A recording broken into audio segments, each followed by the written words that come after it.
In this video, we're going to remove the background of an image using Python. I'll use a photo of Trump as an example, and we'll make the background disappear with just a few lines of code. First, we need a library called requests, which allows us to send requests to an API. You can install it using pip, but I already have it installed, so I'll skip that part. To use the background remover, we also need an API key from remove.bg. I'll leave the link in the video description so you can go there and get your own key. It's super quick and free for basic use. I already have my key, so I'll use that.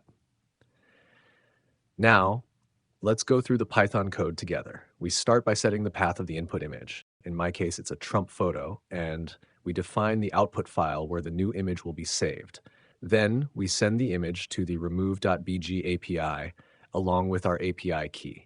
If everything works correctly, the API sends us back the same image but with the background completely removed, and we save that result in our project folder.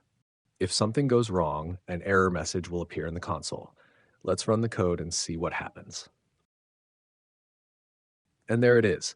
A new image has been created in the folder, and as you can see, the background has been perfectly removed. It's that easy. That's all for this tutorial. I hope you found it helpful. Don't forget to check out the other tutorials on the channel, and if you like this one, give it a thumbs up and subscribe for more. Thanks for watching, and see you in the next video.